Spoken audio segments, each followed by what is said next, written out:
Salut la team, j'espère que tu vas bien frérot et j'espère que tu as passé un bon week-end.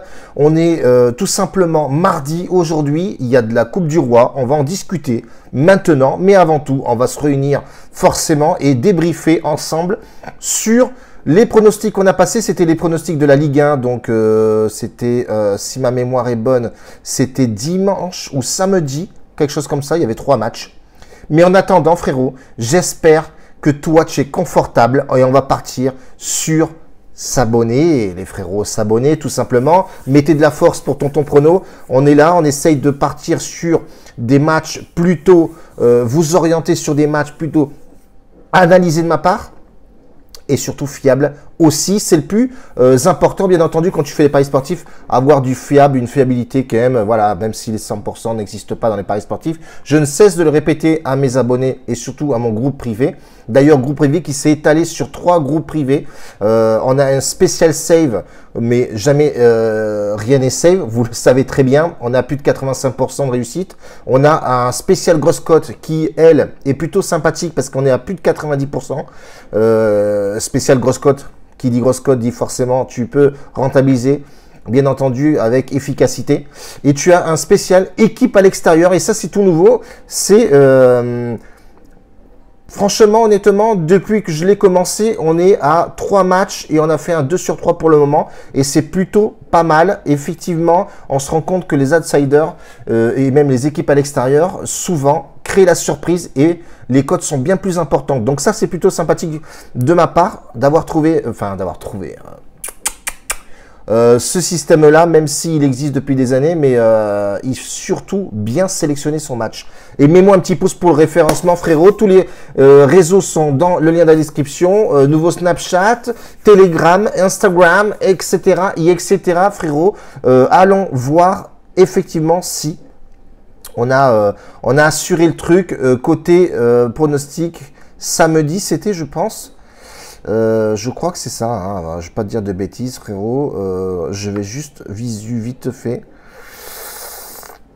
Oui, c'est ça, Lens gagnant, on avait mis Lens bien entendu. L'OM n'avait pas le droit à l'erreur, ils ont gagné 3-1, ça on a assuré le délire. Et on a vu que Lyon s'était fait bouger par Strasbourg, voilà, on avait dit Lyon ou nul. Et bien ça répond tout simplement que Lyon en ce moment c'est très compliqué pour eux. Aujourd'hui les frérots, c'est de la Coupe du Roi. J'ai cette équipe de Villa, la Real Sociedad qui m'intéresse plutôt pas mal. C'est une belle équipe et en ce moment ils sont très costauds. Voilà, on va en discuter vite fait. Je vais vous orienter sur mon analyse moi personnelle. Ça reste un avis perso. Si tu veux mes pronostics, mes mises, ben, tu sais ce qu'il te reste à faire. Je le répète bien assez tous les jours. Donc on va se bifurquer sur la Real Sociedad. Qu'est-ce que ça nous raconte depuis le temps que ces deux équipes-là se rencontrent sur la Coupe du Roi? Alors, on a un léger avantage côté Real Sociedad. On va parler de la forme actuelle. On peut voir effectivement que sur les 5 derniers matchs, c'est très costaud. 5-0 sur le dernier match en Coupe du Roi, l'avant-dernier match en Coupe du Roi. 1-0 contre une équipe un petit peu moins costaud. C'était une performance à l'extérieur. Donc, ils arrivent quand même à clôturer les matchs, même s'ils sont compliqués. C'est une équipe qui se bat beaucoup. Il y a un peu de blessés, notamment on verra que le meilleur buteur est blessé sur ce match-là. On voit que Mallorca, c'est en dents de scie, c'est pas forcément au top en Liga, ça peine beaucoup. Dernier match perdu, c'était contre Osasuna. Qu'est-ce qu'on peut dire encore sur Mallorca? C'est pas forcément le top, hein. C'est assez aléatoire. Les dernières confrontations de ces deux équipes-là, on voit que la Real Sociedad est largement au-dessus sur les 5 dernières confrontations. Ça, c'est aussi une option à prendre dans les paris sportifs, les frérots.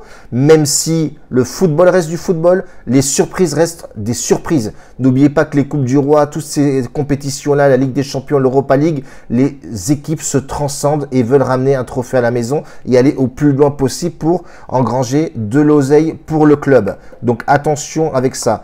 Qu'est-ce qu'on peut raconter de plus sur ce match-là? Je pense que ce match va être joué en Espagne, donc chez l'équipe qui accueille.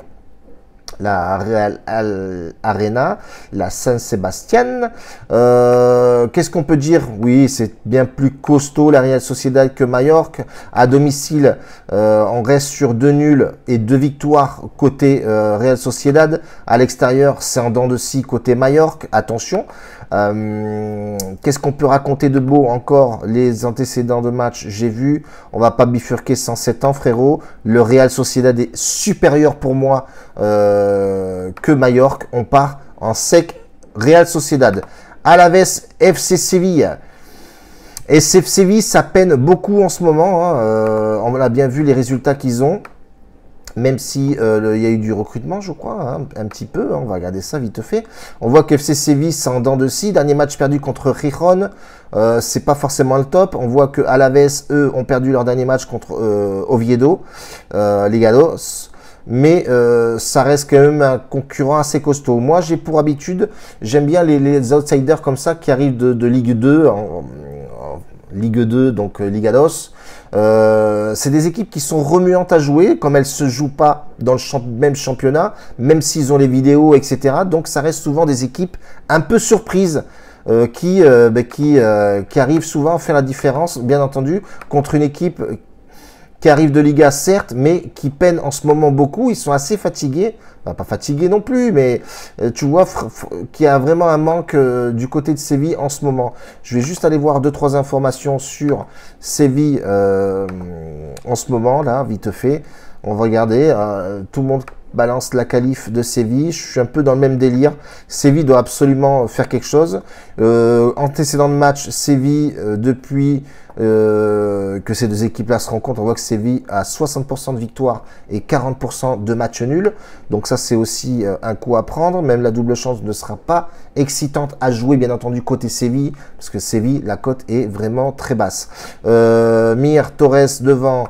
Rakitic au milieu de terrain, Fernando Guedes, ouais, ça reste une équipe type, ça reste plutôt sympathique, mais attention, il y a un gros manque de forme côté Séville, surtout dans le championnat. Séville occupe les bas de fond de la Ligue A, alors qu'Alaves joue en premier rôle et deuxième division espagnole. Le club sévilien voudra prendre une bouffée d'oxygène lors de ce tour de coupe afin de préparer au mieux la prochaine échéance, surtout en Liga, parce qu'ils ont beaucoup de mal. Ils n'arrivent pas à trouver leur deuxième souffle et c'est vrai que c'est embêtant pour Sampaoli qui est arrivé là-bas.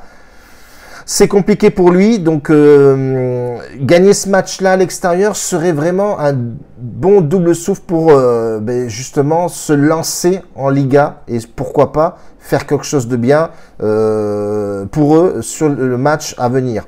Donc on va voir ça. Je partirai plus sur un Séville, moi, personnellement, qui se qualifie. 1,45 la cote, mais honnêtement, tu peux très bien la combiner avec le match que je t'ai donné à Real Sociedad, que je trouve plutôt pas mal. Ce serait plutôt bien. On va partir la Coupe d'Italie, les frérots. On a un Napoli qui joue un Cremonese. Un Napoli qui est en forme, avec un Osimhen qui envoie du mastic, en veux-tu, en voilà. C'est vraiment très costaud et je pense que malheureusement pour l'équipe qui se déplace, quand tu vois les derniers résultats qu'ils ont, c'est 4 victoires et un match nul, 5 victoires et un match nul, pardon, sur les derniers matchs, ils sont vraiment pas au top. Et on voit qu'on a un Naples qui a fait un match de folie contre la Juventus de Turin qui ont gagné 5-1.